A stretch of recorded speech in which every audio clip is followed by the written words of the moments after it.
Merci mes frères.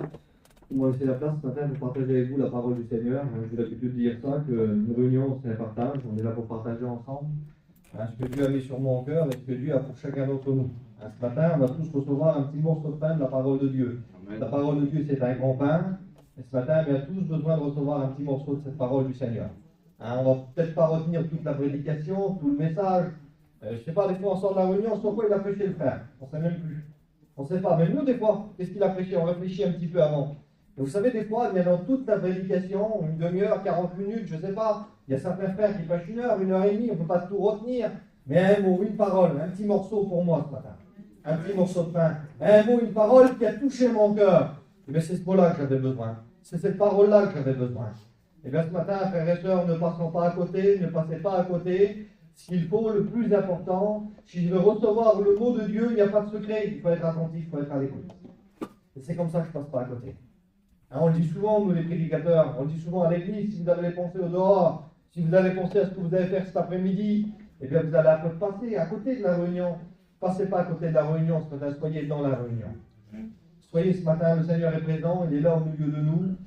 Lui, il nous honore de sa présence. Eh bien, honorons-le ce matin.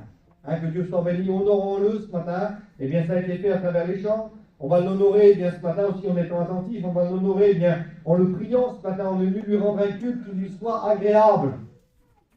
Est-ce que vous êtes venu rendre un culte à Dieu agréable ce matin? Eh bien, vous savez que rendre un culte agréable à Dieu, c'est pas que le dimanche ce matin. On vient, puis la Sainte-Seine, c'est un culte à Dieu. Oui, c'est vrai. On vient au culte le dimanche. Mais il faut que toute notre vie, tous les jours, soit un culte rendu à Dieu.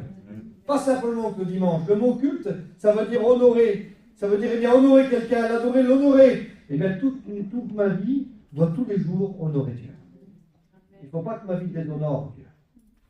Je ne vais pas être maladroit ce matin. Mais certaines personnes, des fois, dans leur façon de faire, dans leur façon d'agir, dans leur façon de se comporter, déshonorent d'une certaine manière Dieu. Eh bien, parce que leur témoignage ne correspond pas, leur vie ne correspond pas, leur attitude ne correspond pas, et on ne voit pas en eux des chrétiens. On voit malheureusement, c'est pas ce qu'on voit, c'est pas ce qui nous frappe au premier regard. Pourtant, un chrétien, ça doit se remarquer. Un chrétien, ça doit se voir. Ça doit se sentir, un chrétien. Je sais pas, c'est-à-dire quand on voit une personne, on dit, c'est un chrétien, c'est une chrétienne. Ça m'est arrivé, moi, de voir un chrétien et pas de reconnaître un chrétien en lui. C'est pas l'image qu'il donnait. Il n'a pas représenté à ce moment-là Jésus. Il a, d'une certaine manière, déshonoré Dieu. Je vous explique 2 minutes, après on va prier le Seigneur. Mon père, où c'est qu'il est? Puis dans sa maison, juste à côté, il y a une place désignée, où je suis en Bretagne là-bas. Et puis là, la place désignée était fermée, puis elle devait ouvrir ce jour-là, puis il y a un homme qui est venu, puis il attendait le monsieur qui lui a ouvert la place. Et puis le monsieur, il a mis un petit peu de temps avant de venir. Et puis pendant ce temps-là, j'ai discuté avec l'homme, je ne savais pas qui c'était, je ne l'avais jamais vu. Et quand le monsieur est venu, parce qu'il a mis un peu de temps, cet homme-là, il s'est mis à mal parler avec le monsieur, mais très mal. Limite, il serait battu avec, quoi. Et puis quand j'ai vu ça, je suis parti, je l'ai laissé avec le monsieur, je suis parti avec mon père. Et puis, vous savez, la première réaction que j'ai eue, ma première pensée, une première idée sur cet homme-là, j'ai parlé avec mon père, je lui ai dit, cet homme-là, c'est pas un chrétien. Sa façon d'agir, sa façon de parler, je lui ai dit, cet homme-là, c'est pas un chrétien. Mercredi, le jour de la réunion, puis je vais arriver à la réunion avec sa Bible, cet homme en question. C'était pas un étudiant, c'était pas un pasteur, mais il était à la réunion avec sa Bible. C'était un chrétien. C'était un chrétien. Mais ce jour-là, je n'ai pas vu en lui un chrétien. Il n'a pas, sa façon de faire, sa façon d'agir, sa façon de parler, il n'a pas honoré Dieu à ce moment-là. Il a eu une façon de faire, il a eu l'attitude d'un chrétien. J'aurais dit, c'est un chrétien, ce garçon-là. C'est un homme de Dieu. Mais je n'ai pas pu dire ça à ce moment-là, parce que nous ne représentons pas Jésus. Ce n'est pas l'image qu'il m'a donnée. Alors ce matin, comment nous sommes devant Dieu, comment vous êtes devant Dieu? Est-ce que vous reflétez Jésus? Est-ce que vous êtes des ambassadeurs du Christ? Un ambassadeur, il représente un pays, il représente quelqu'un. Est-ce que vous êtes des ambassadeurs du Christ? Est-ce que vous représentez le ciel? Est-ce que vous représentez Jésus ce matin? Vous savez, des fois on a besoin de se remettre en question, on a besoin de se poser des questions. Tous les matins au culte, tous les dimanches, eh bien on lit le passage de Sainte-Seine, que chacun homme s'éprouve soi-même, qu'il fasse le bilan, qui regarde à sa vie. Moi, vous savez, quand je suis là et j'écoute le passage de la Sainte-Seine le dimanche matin, eh bien, c'est ma vie à moi que j'examine. Je fais un bilan, oui, c'est vrai. Je vous l'ai dit, pas simplement le dimanche, mais tous les jours, je dois faire un bilan avec Dieu. Mais des fois, bien, quand j'écoute la parole de Dieu, ça me rappelle. Fais un bilan, fais un examen de ta vie. Et je me répète, je m'examine à moi. Je n'examine pas mon frère ou ma soeur qui est à côté de moi. Je fais le bilan de ma propre vie à moi. Seigneur, comment je suis, moi, aujourd'hui, avec toi. Vous savez, le Seigneur, dans le jardin d'Éden, quand l'homme va désobéir et qu'il va se cacher parmi les arbres du jardin, Dieu va l'appeler. Dieu savait où il était. Dieu sait tout. Dieu savait où il était. Il va lui dire, Adam, où es-tu? Et peut-être ce matin, il vient te poser la question, où en es-tu, toi, avec Dieu? Où es-tu ce matin? Dieu savait où il était. Vous savez ce que Dieu voulait? Dieu voulait que Adam reconnaisse son état. Qu'il fait un examen et qu'il reconnaisse son état. Où es-tu? Mais ce matin, où es-tu avec Dieu? Peut-être que Dieu te demande de faire le bilan ce matin, de faire le bilan de ta vie. Depuis, il y a des chrétiens parmi nous, ça fait... Moi, j'ai rencontré le Seigneur, j'avais 12 ans, j'avais 42 ans, ça va faire 30 ans. Et bien aujourd'hui, où j'en suis avec Dieu, eh bien je suis toujours dans la marche. Je suis toujours dans la marche, je suis. J'ai eu des problèmes, des difficultés, mais je ne me suis jamais arrêté. Et c'est ça qui est bon. Avec le Seigneur, même s'il y a des hauts, même s'il y a des bas, même s'il y a des déserts, le principal, c'est qu'il ne faut jamais s'arrêter, parce que la Bible nous dit que pour le chrétien et la chrétienne, les forces se renouvellent pendant la marche. Si je m'arrête, c'est fini. Si je continue à marcher, les forces se renouvellent. Les forces se renouvellent. Et le Seigneur me bénit. Et le Seigneur me bénit. Alors ce matin, j'aimerais, avant d'aller plus loin, et voir ce que Dieu a mis sur mon cœur ce matin pour chacun d'entre nous, j'aimerais qu'on puisse se placer devant le Seigneur et demander à Dieu. J'ai besoin de l'aide du Seigneur, moi, ce matin. Vous savez, dimanche dernier, j'ai fait aussi une réunion. Et puis, avant de prêcher la parole de Dieu, je sais que ça arrive à certains de mes frères serviteurs de Dieu. Ça m'a déjà arrivé, puis ça m'est arrivé dimanche. J'avais un mélange dans ma tête, j'étais mélangé avec tous les textes, avec tous les versets. Je savais plus où j'en étais avant de prêcher la parole de Dieu. J'avais besoin que Dieu mette de l'ordre dans ma tête. Et puis ce matin, mais j'en ai besoin aussi encore. Que Dieu mette de l'ordre dans ma tête, que Dieu mette de l'ordre dans la tête de chacun d'entre nous ce matin, et qu'on puisse être capté sur cette réunion, qu'on n'ait pas les pensées ailleurs. Seigneur, que le Seigneur me bénisse ce matin. Et je dis souvent ça, et puis c'est vrai, parce que c'est ce que je veux être ce matin. Je ne veux pas être une cymbale qui retentit, je ne suis pas venu vous dire des beaux mots et des belles paroles ce matin. Je suis venu avec mon cœur vous apporter la parole du Seigneur. Et j'aimerais vraiment ce matin qu'on puisse retirer chacun d'entre nous ce matin, de la part de Dieu, de la parole de Dieu, une bénédiction. Amen. Gloire à Dieu, donc je demande à Maël, c'est bien se lever, et prier le Seigneur pour chacun d'entre nous ce matin. Oui Seigneur, c'est ta grâce ce matin qu'on a besoin. C'est ton amour dans nos vies, dans nos cœurs, Seigneur Jésus. C'est ton aide chaque jour, éternel. C'est le soutien que tu nous apportes, Seigneur Jésus-Christ. Et ce matin, Seigneur, ta parole, elle est là pour nous le rappeler que tu es là toujours, Seigneur. Tu es toujours avec nous. Parce que c'est cette promesse que tu nous as fait un jour, Seigneur éternel. Tu as dit, Seigneur, je suis avec vous tous les jours jusqu'à la fin du monde. Et ce matin, Seigneur, je ressens ta présence et je te dis merci, Seigneur. Toi, ton messager, ton serviteur qui a besoin de toi, Seigneur Jésus-Christ. Aide-le, Seigneur, assiste-le, Seigneur, ce matin. Qu'il y ait, Seigneur, une pensée, Seigneur Jésus-Christ, qui va dans ton sens, selon ta volonté, Seigneur, et que cette parole puisse être dispensée avec justesse et avec droiture, Seigneur. Merci pour ta grâce, notre Dieu. Amen. Amen. Voilà. Bon, Seigneur, je vais vous lire la parole de Dieu, un texte très connu de la Bible. C'est ce que nous avons fait chacun d'entre nous ce matin, du moins je l'espère, parce que c'est comme ça, normalement ça doit être comme ça. 1 Corinthiens chapitre 3, verset 11. Car personne ne peut poser un autre fondement que celui qui a été posé, à savoir Jésus-Christ. Car personne ne peut poser un autre fondement que celui qui a été posé, à savoir Jésus-Christ. Ça veut dire que nous, les chrétiennes, ce matin, nous avons bâti et construit notre vie sur le fondement qui est Jésus. Sur qui avez-vous bâti votre vie? Sur des hommes, des serviteurs de Dieu? Sur un mouvement, sur une religion? Non, c'est sur Jésus qu'on a bâti. La Bible dit que lui, c'est la fondation. Et puis ce matin, je ne sais pas, pour celui peut-être qui connaît un peu les constructions, hein, on est un petit peu dans tous les corps de métier, nous. On sait tout faire. On va chiner, quand je nous dis, vous savez faire ça? Oui, je sais faire. Vous savez faire ça? Oui, je sais faire. J'ai un beau-frère, il est comme ça, moi. Il ne sait pas faire grand-chose, mais quand il chine, il sait tout faire. Vous savez faire ça, monsieur? Oui, il ne sait pas. Alors il appelle quelqu'un d'autre parce qu'il ne sait pas le faire. Mais sur le coup, il sait le faire. Oui, je sais. Il sait tout faire. Alors nous, des fois, oui, on sait tout faire. Mais Jésus, lui, c'est celui qui, eh bien, il est la fondation. Alors nous, aujourd'hui, pour certains qui savent construire, eh bien, on sait que pour construire un bâtiment, bâtir une maison, bâtir quelque chose, il faut faire la première des choses, c'est une fondation. Parce que c'est elle qui va tout soutenir, c'est la fondation. C'est elle qui soutient tout. Là, aujourd'hui, vous avez l'église ici à Langon. Je sais qu'elle a eu des petites catastrophes dans l'hiver dernier. Je sais que l'église a été inondée. Hein, il y a eu de l'eau jusqu'à peut-être 2 mètres, je crois, c'est ça, les frères. Hein. Il a fallu tout refaire. Mais l'église ne s'est pas écroulée, elle a tenu debout. Pourquoi elle a tenu debout, l'église? Parce qu'elle a des fondations. Si vous faites une construction sans fondation, ça ne tient pas.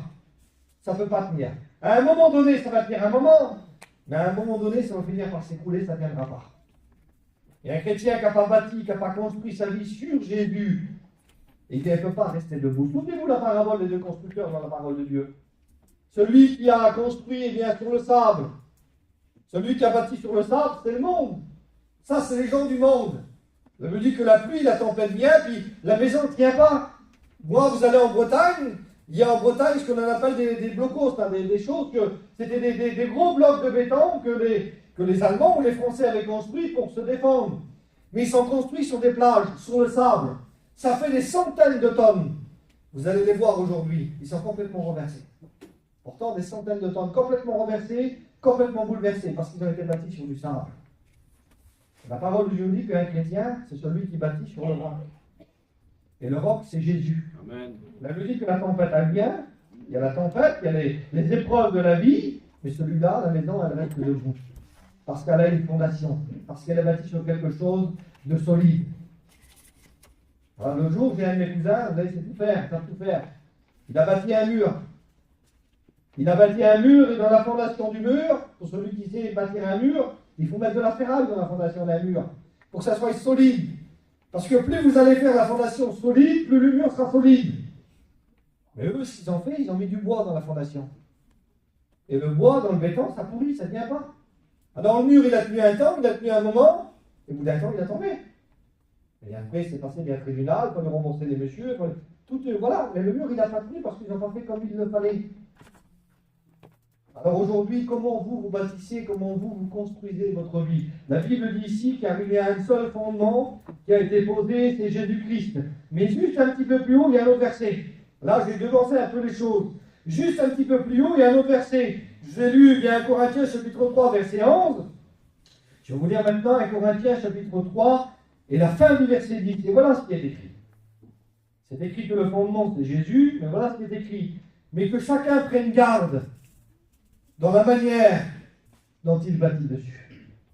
Que chacun prenne garde dans la manière dont il bâtit dessus. La fondation, je me répète ce matin, c'est lui. C'est lui la fondation. Et elle est solide. Très solide cette fondation-là. Alors la fondation c'est lui, mais maintenant, c'est à nous de construire dessus. C'est pas écrit que c'est Dieu qui nous construit. C'est lui la fondation. C'est écrit que c'est à nous de construire avec lui. C'est à nous de construire et de bâtir sur cette fondation. C'est écrit que chacun prenne garde. Chacun d'entre nous ce matin, moi comme vous, prenne garde dans la manière dont il bâtit dessus. Comment tu construis avec Dieu? Comment tu bâtis avec Dieu? Et un petit peu plus bas, on revient à verset 12. Or, si quelqu'un bâtit sur ce fondement, et Dieu va nous donner des choses là. L'apôtre Paul va dire, voilà, celui qui construit, qui bâtit avec Dieu, il doit faire attention, il doit prendre garde dans la manière dont il va le faire. Il va dire, il y a des manières de faire et des façons. Il va dire aussi, il y a de la valeur. Quelle valeur on va donner à cette construction? Il dit ici, si quelqu'un bâtit sur ce fondement avec de l'or, avec de l'argent, avec des pierres précieuses, ça, ce sont des choses qui ont de la valeur.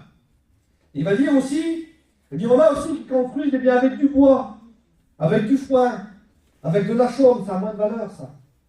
Ça a beaucoup moins de valeur, ça n'a même pas de valeur pour certains. De l'or, de l'argent, des pierres précieuses, et à côté, du bois, du foin et de la chaume. Et en réalité, l'apôtre Paul va dire, mais avec quelle valeur vous construisez? Qu'est-ce que vous donnez à Dieu? Comment vous avez bâti votre vie sur le Seigneur? Excusez-moi, je pensais à ça ce matin, j'étais sur la route, j'étais tout seul, et je me dis, Seigneur, certains veulent construire, bâtir avec Dieu, qui sont pas intimes, je ne sais pas, on a tous construit, peut-être bâti quelque chose. Eh bien, quand on bâtit, qu'on construit quelque chose, il y a deux façons de le faire. Soit on veut y mettre, soit on veut faire quelque chose de bien et de beau, donc on va mettre bien ce qu'il faut pour le faire, ou soit on va faire, excusez-moi, un bout de cabane. Enfin, un petit bout de cabane, on ne fait pas grand-chose. Hein, on n'y met pas beaucoup de valeur. On se dit, bien tiens, je vais faire juste un petit bout de cabane et puis ça suffira. Je ne veux pas être maladroit ce matin, je veux blesser personne ce matin. Mais ce matin, il ne faut pas que notre vie spirituelle soit simplement qu'un bout de cabane, excusez-moi, de l'image que je pense ce matin. Et puis on en connaît comme ça, moi j'en connais. Leur vie spirituelle, sans doute que c'est un bout de cabane. Ils ne mettent pas de valeur dans leur vie spirituelle.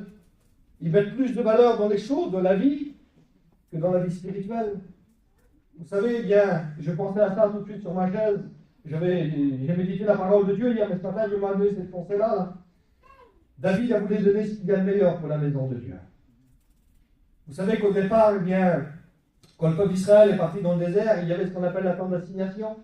Là où Dieu venait parler avec Moïse, là où Dieu venait rencontrer les hommes, il y a eu aussi après le tabernacle. Et puis, bien, à un moment donné, eh bien, tout ça, ça s'est passé, le peuple d'Israël est rentré dans Canaan, etc. Puis après, il y a eu le roi David, l'homme selon le cœur de Dieu. Et David, eh bien, lui, il voulait ce qu'il y a de meilleur pour Dieu. Il a dit, eh bien, Dieu habite sous une tente, moi j'habite dans un palais.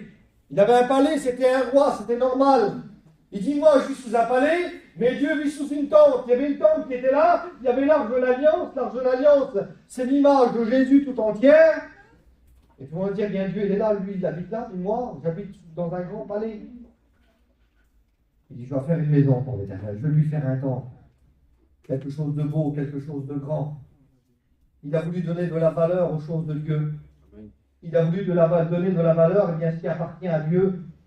Et notre vie spirituelle, eh bien, elle appartient à Dieu, on construit sur lui. Mais comment tu bâtis, tu construis ta vie? Est-ce que tu lui donnes de la valeur à ta vie spirituelle? Est-ce que tu lui donnes de l'importance à ta vie spirituelle? Est-ce que ta vie spirituelle, c'est ta priorité? Je me répète, est-ce que ta vie spirituelle, c'est ta priorité? Il y a des priorités dans le monde. On a besoin de faire des choses, c'est sûr. Mais est-ce que c'est ta priorité? Moi, certains chrétiens, quand je les écoute parler, je vois où il est leur cœur. Où il est ton cœur? La Bible dit, là où est ton cœur, là aussi sera ton trésor. Il est où ton cœur? Moi, j'écoute certains frères bien parler, certains chrétiens ou chrétiennes. Quand on les entend parler, on sait tout de suite où il est leur cœur. Je n'ai pas étalé plein de choses ce matin. Et quand on voit un frère qui parle que du travail, eh bien on sait où est son cœur. Quand on voit une soeur qui parle que des choses du matériel, des choses de la vie, la campagne, le machin, des affaires, on sait où est son cœur. Je ne veux pas être maladroit ce matin, mais on a besoin ce matin peut-être d'être rectifié par la parole de Dieu. La Bible dit que toute écriture est inspirée de Dieu, utile pour nous convaincre. Elle nous a convaincus un jour. Convaincus quoi? Que Dieu était vivant, qu'il existait, qu'on avait besoin d'accepter et de suivre. Elle nous a convaincus, la parole de Dieu. Elle est utile pour nous enseigner. Oui, elle nous enseigne, elle nous fait du bien des fois. La parole de Dieu nous dit aussi qu'elle est utile pour corriger. On a besoin des fois d'être corrigé. D'être corrigé pas par moi, pas par le serviteur de Dieu, mais par la parole de Dieu. Et l'apôtre Paul a pu dire ça, je suis votre ennemi parce que je vous ai dit la vérité. La vérité, elle nous a franchis. Des fois, on va, puis on conseille un frère, on conseille une sœur, et dans le conseil, on lui dit la vérité, ça ne lui plaît pas. Il semblerait qu'on devienne son ennemi après. On n'est plus le bon pasteur, on est le vilain pasteur. Excusez-moi du mot, parce qu'on l'a repris. On l'a repris dans l'amour, mais il n'est pas content. Et vous savez, on voit que c'est la vérité quand les gens ne sont pas contents. Quand on voit qu'ils ne sont pas contents, c'est que c'est la vérité ce qu'on leur dit. La vérité, des fois, elle fait mal, la vérité, elle blesse. Mais la vérité de Dieu, eh bien, c'est celle qui délivre et qui amène au ciel. Et on doit bien accepter cette vérité. Alors, des fois, c'est vrai, je suis votre ennemi parce que je vous ai dit la vérité. Alors, ce matin, je ne sais pas, peut-être que je dis des vérités pour certaines personnes ce matin. Mais il ne faut pas le prendre en mal. Il faut le prendre comme un bienfait de Dieu, comme une parole de Dieu ce matin. Alors, on a fondé, on a construit. Je vous l'ai dit, David, il a voulu donner ce qu'il y a de meilleur. Seigneur, je vais construire à Dieu un temple. Il a voulu construire un temple à Dieu, puis on sait très bien à travers la parole de Dieu, je ne vais pas tout énumérer ce matin, que lui n'a pas pu le faire, mais il a mis tout en œuvre pour le faire. C'est lui qui a tout mis en œuvre, c'est lui qui a tout mis de côté. La Bible nous dit que Dieu va dire, David, c'est pas toi qui vas construire, mais c'est ton fils qui va bâtir une maison et un temple. Mais David va mettre tout en œuvre, il va tout mettre de côté, l'or, l'argent, tout ce qu'il avait besoin pour le temple. David va tout préparer pour que son fils puisse construire le temple. Il va donner ce qu'il y avait de plus beau. Des tonnes d'or, des tonnes d'argent, du bois, le meilleur des bois, ce qu'il y avait de meilleur. Quand ils ont construit le temple à Jérusalem, c'était ce qu'il y avait de meilleur. Les portes étaient recouvertes d'or, les poteaux étaient recouverts d'or, tout ce qu'il y avait dans le temple là, était en or et en argent.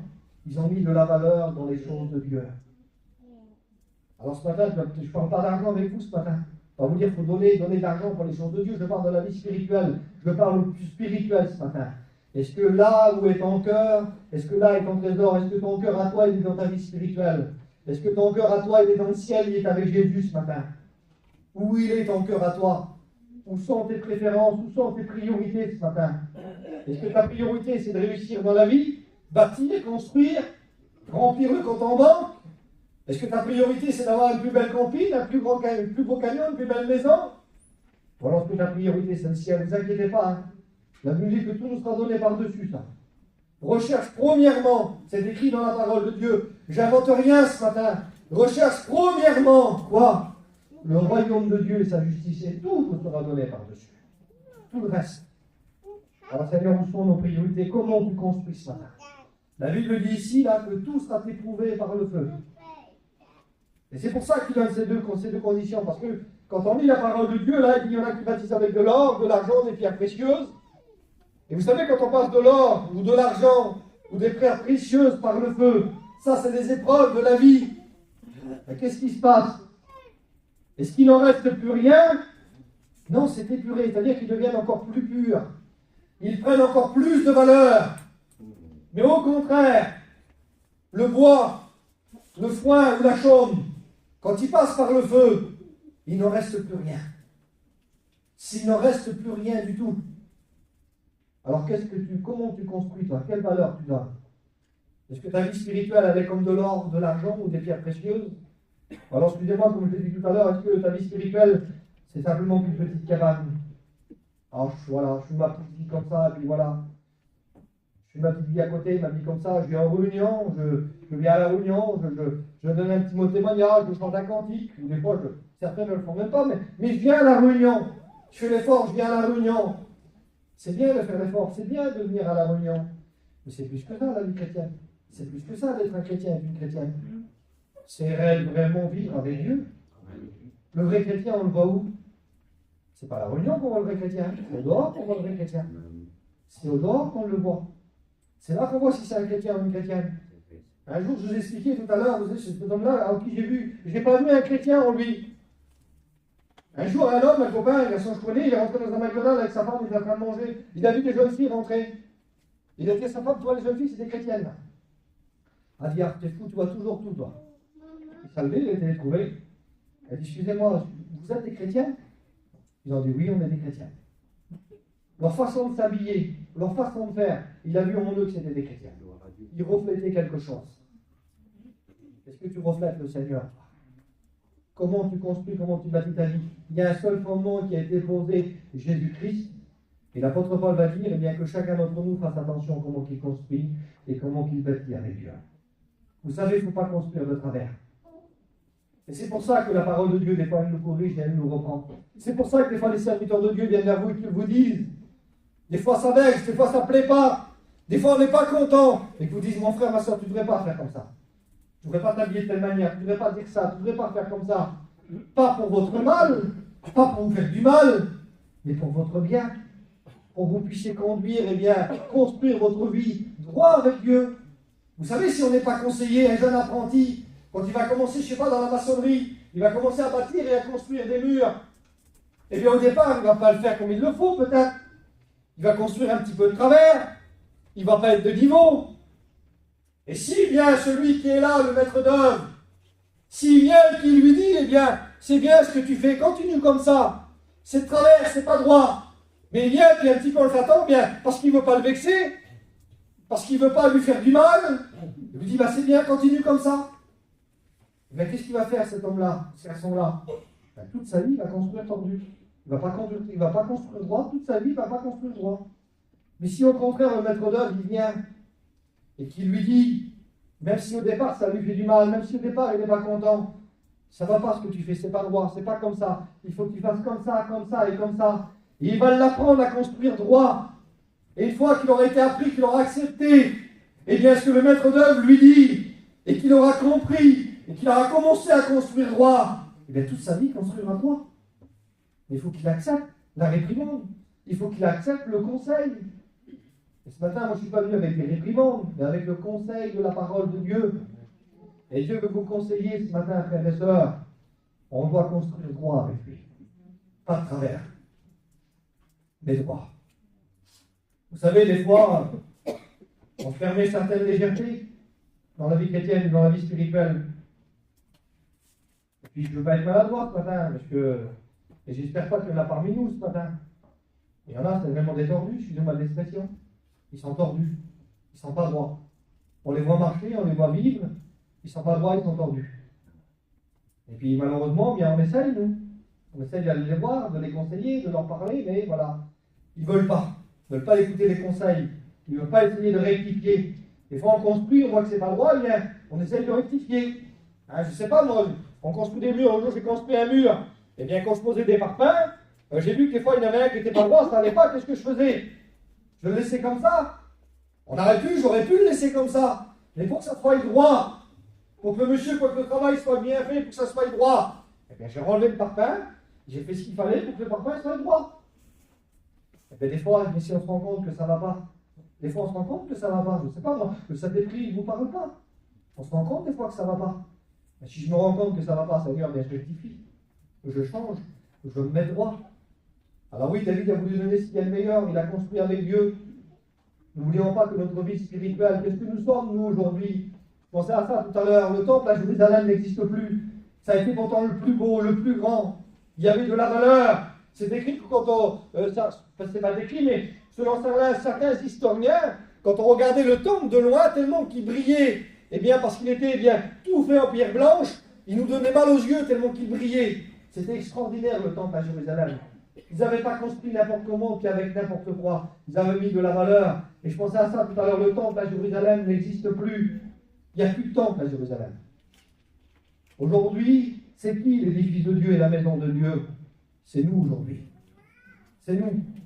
La Bible dit à Corinthiens, chapitre 3, verset 10 ou 16, je crois. Il dit, c'est nous qui sommes son temple. Je l'ai marqué là. Nous sommes son temple. Vous êtes le temple de Dieu. C'est vous aujourd'hui le temple de Dieu. Amen. C'est vous, c'est moi, c'est vous. La Bible dit que nous sommes son habitation. Donc on lit la parole de Dieu. Ici c'est marqué, là, regardez. En lui, tout l'édifice bien coordonné s'élève pour être un temple saint dans le Seigneur. En lui, vous êtes aussi un édifice, vous êtes une habitation de Dieu. Vous êtes l'habitation de Dieu. Dieu habite en vous. Il habite dans votre cœur, il habite dans votre vie. Et je disais ça l'autre jour aussi à la réunion. Vous savez, des fois on est à la réunion, excusez-moi, on est les meilleurs des chrétiens. On est les plus grands, on prie, on loue le Seigneur. Je ne sais pas moi, on donne une image du chrétien extraordinaire. Et puis quand on est dehors, moi je vous le dis parce que par expérience, il y en a autour de moi, et je crois peut-être qu'il y en a peut-être aussi autour de vous et vous en connaissez. Moi, il y en a autour de moi et j'en connais. Je ne veux pas être maladroit ce matin, ni blesser personne, je me répète. Je ne suis pas venu pour vous blesser ce matin. Je suis venu bien pour vous édifier, bien à travers la parole de Dieu. Mais je connais des jeunes filles, des jeunes chrétiennes, même des femmes chrétiennes. Ils sont à la réunion, ils ont le foulard, ils ont la robe, il n'y a aucun problème. Je ne veux pas faire polémique ce matin.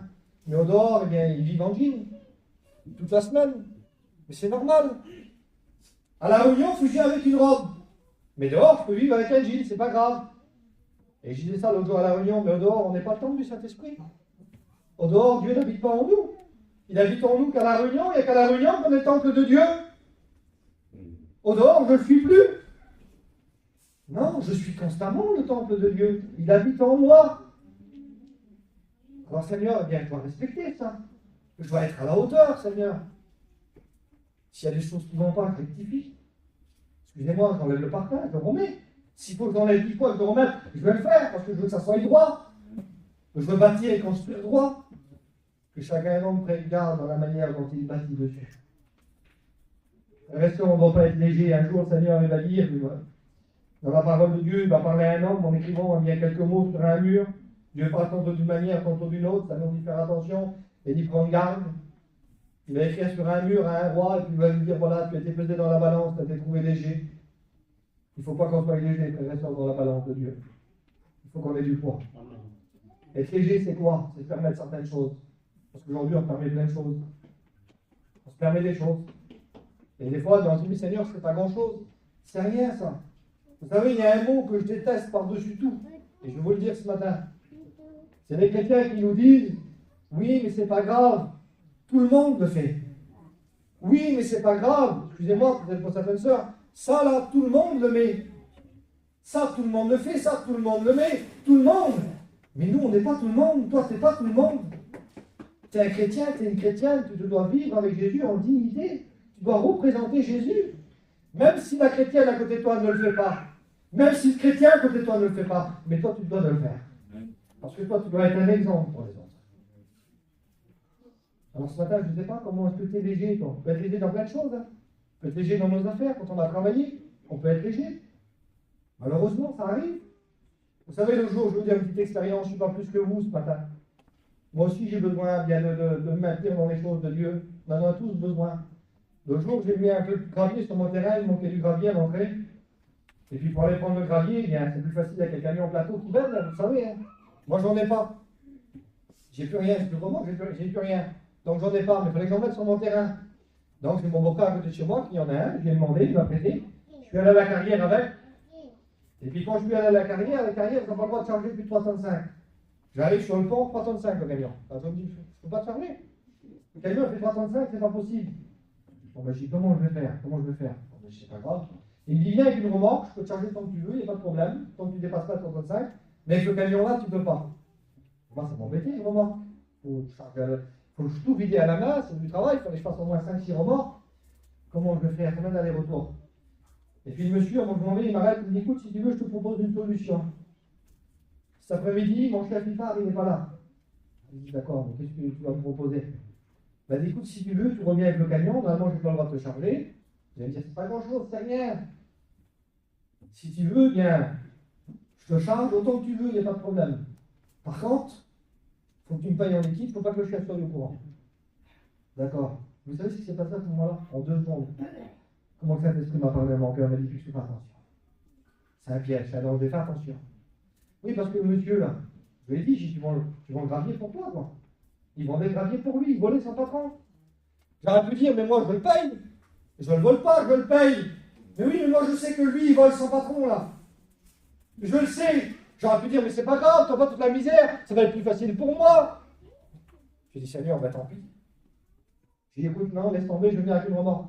J'ai trouvé une remorque, j'ai fait 7 tours de remorque. Le lendemain, j'étais à l'hôpital, j'ai vu ma amie à l'hôpital là-bas. Le lendemain, j'étais à l'hôpital. J'ai des problèmes de cervical, et je ne dois pas trop forcer avec les pelles, etc., mais parce que j'ai fait ça tout à l'appel. Le lendemain, j'étais à l'hôpital. Ça ne m'a pas profité, mais pas du tout. Mais j'étais droit dans les choses de Dieu. Je n'ai pas été léger. 2 jours après, j'appelle l'assurance. La compagnie de ma petite a assuré. J'appelle l'assurance. Madame, je vous assurer une caravane. Oui, d'accord. Combien vous l'assurez? Vous l'avez acheté combien? Ben, j'ai acheté tant, madame. On ne peut pas l'assurer. Pourquoi? Parce qu'elle n'a pas assez de valeur. Je fais comment, madame? À 500 € près. Pas assez de valeur. Je fais comment, madame? Ben, faites venir l'expert, faites un papier, comme quoi vous l'avez acheté tant et tant et tant. Je dis, oui, madame, il faut que je monte alors. Ah ben, vous ne nous le dites pas. Vous montez, vous ne nous le dites pas. Vous marquez un papier, vous faites comme ça. Voilà. J'aurais pu me dire, mais c'est pas grave, c'est pas grand-chose. Excusez-moi, parce que souvent on dit ça, je vous répète, je ne suis pas meilleur que vous. Mais on ne va pas être léger dans les choses de Dieu. Tant pis, elle n'est pas assurée, je trouverai une autre assurance ailleurs. Mais il faut rester droit dans les choses de Dieu. On doit construire droit avec Dieu. Et j'aimerais vous dire, aujourd'hui plus que jamais. Aujourd'hui plus que jamais.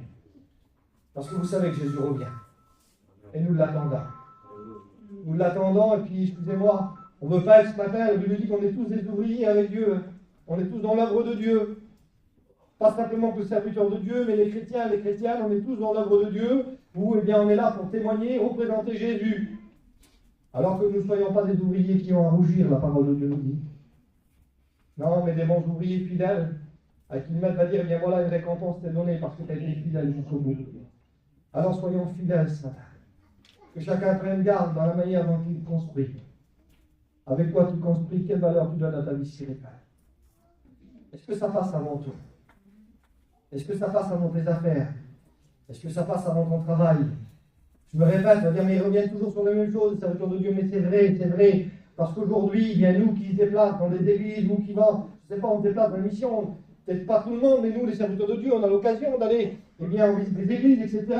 Et puis on voit partout, beaucoup de chrétiens, malheureusement, eh bien, dévier les choses de Dieu ou perdre les choses de Dieu dans leur vie parce qu'ils se sont attachés aux choses de la vie, aux choses du monde. Ils ont donné plus d'importance à ça.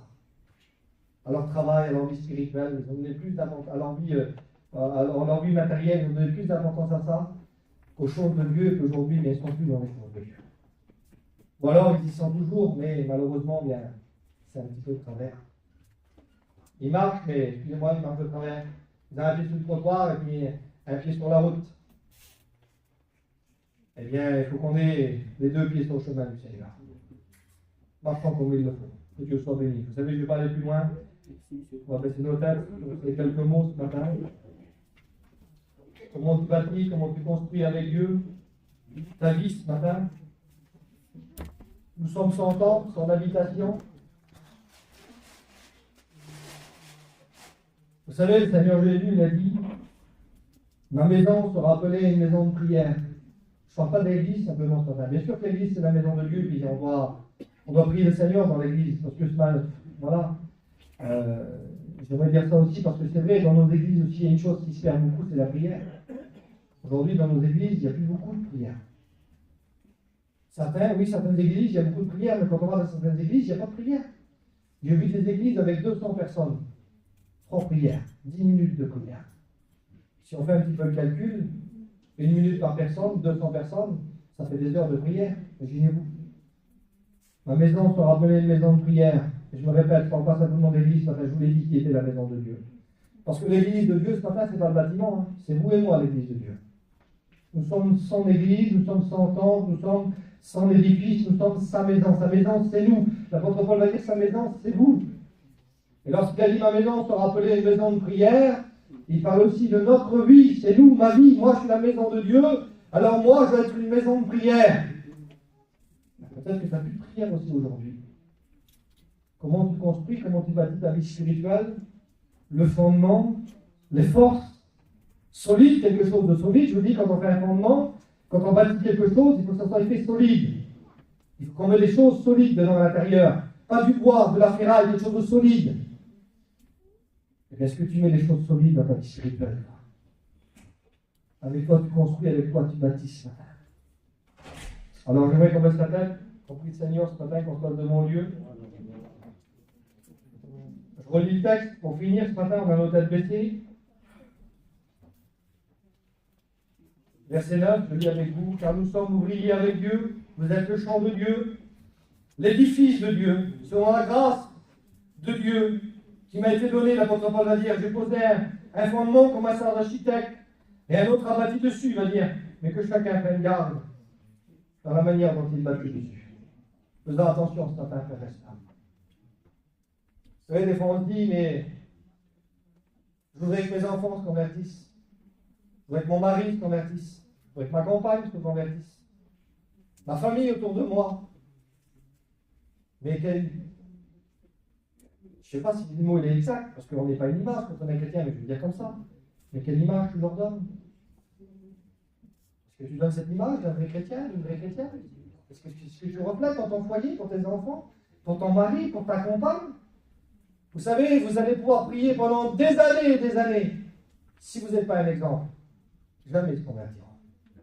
Si vous êtes un exemple, vous n'aurez même pas besoin de parler. Hein. Si vous êtes un exemple, ils se convertiront. Ils trouveront Jésus à travers vous. Alors faites ce qu'il faut.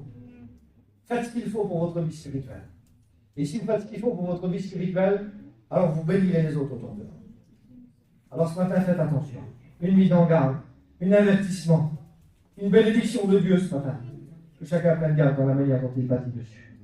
Frères et sœurs, mettez de la valeur dans votre vie spirituelle. Il faut que ça soit la priorité. Avant tout, Dieu, l'évangile, les choses de Dieu. Avant tout. Vous n'avez pas bâti sur les hommes, je me répète ce matin. Parce que des fois, eh bien, l'autre vient plus à la réunion parce que tu as vu, l'autre, il est comme ça. L'autre, elle est comme ça. L'autre m'a parlé dessus. C'est ceci. Je viens plus à la réunion par rapport au pasteur, au serviteur de Dieu. Je n'ai pas bâti ma vie sur un serviteur de Dieu ou sur quelqu'un d'autre. J'ai bâti et fondé ma vie sur Jésus. Je ne suis pas les hommes, je suis Jésus. Moi, on est venu, on m'a dit, mais t'as vu un tel, t'as vu le serviteur de Dieu. Je lui ai dit, mais tu suis qui, toi? Tu suis qui? Est-ce que tu suis Jésus? Ou est-ce que tu suis les hommes? C'est Jésus qu'on suit. C'est sur Jésus qu'on a bâti. Lui, il est solide. Hein. Lui, il est solide. Hein. Il ne bouge pas. Il est solide, il ne bouge pas. Je vous l'ai dit, la fondation, c'est ce qui fortifie tout le bâtiment. C'est ce qui va fortifier l'édifice. J'ai regardé ici, je m'arrête avec ça, j'ai regardé ce que ça voulait dire. Le mot fondement. J'ai mis où ici? Le mot fondement, ça veut dire élément essentiel sur lequel s'appuie tout le reste. Élément essentiel sur lequel s'appuie tout le reste. C'est l'élément essentiel. C'est lui, c'est Jésus. Et tout le reste s'appuie dessus. Si on est appuyé sur lui, eh bien, il peut se passer ce qui peut se passer, on restera debout. Si on n'est pas construit ni bâti sur lui, malheureusement, on n'ira pas très loin. Le psaume 127 nous dit, si ce n'est pas l'Éternel qui bâtit la maison, celui qui l'a bâti, c'est en vain qu'il l'a fait. Alors ce matin, je parle à des chrétiens, je parle à des chrétiennes, je parle à des gens qui ont rencontré Jésus, qui savent que c'est lui le fondement. Je parle à des gens qui ont commencé à construire et à bâtir sur lui.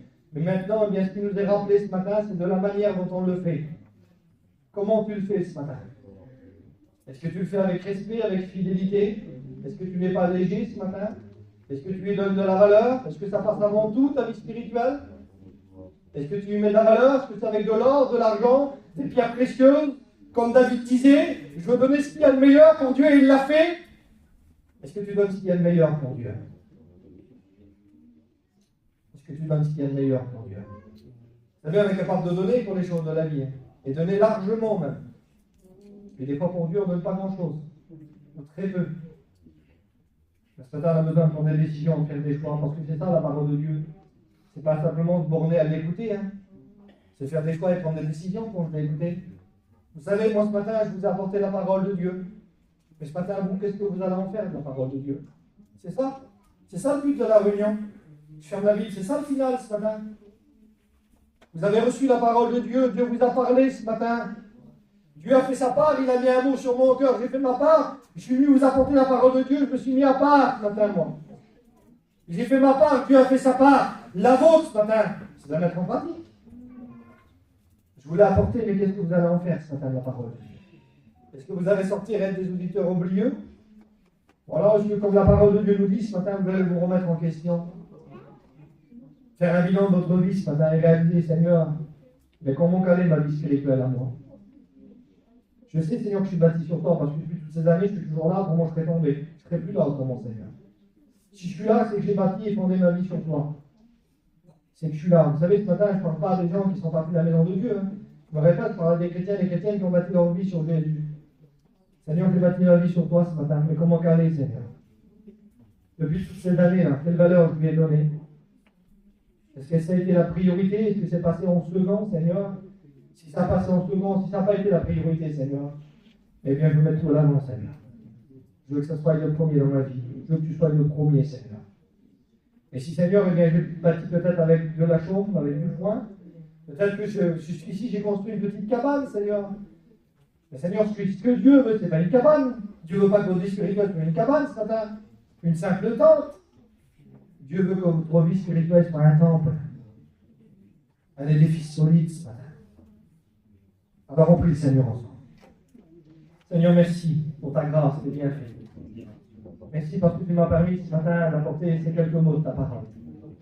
Je loue et bénis ton nom, Seigneur Dieu, ce matin. Ta parole ce matin, ce n'est pas une réprimande, Seigneur. C'est un conseil, ta parole. Et puis les conseils de Dieu, mon Seigneur, je les veux. C'est vrai que les conseils des hommes, Seigneur, ne sont pas toujours bons. On ne peut pas prendre tous les conseils des hommes. Mais le conseil de Dieu, les conseils de Dieu sont toujours bons. Et moi, ce matin, je veux prendre le conseil de Dieu, je veux le mettre en pratique, je veux l'exercer. Parce que, Seigneur, même si on a le conseil de quelqu'un, des fois, ils ne nous écoutent pas. On a besoin d'écouter ta parole. On a besoin de mettre en pratique ce que tu nous dis. Bénis, Seigneur, ton Église ici. Bénis mes frères et mes sœurs. Seigneur, qu'ils puissent prendre ta parole comme un conseil ce matin.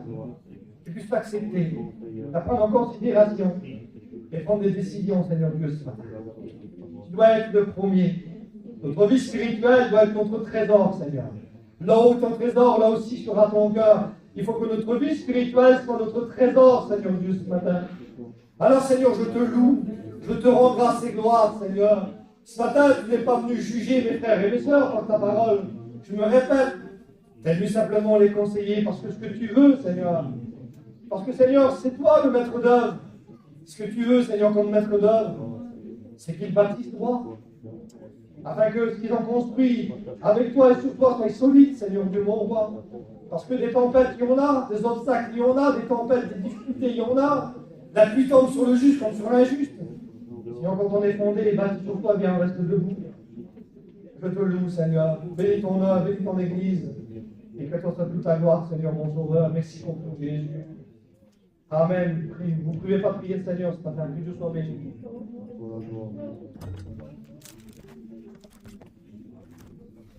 À toi toute ta gloire, Seigneur.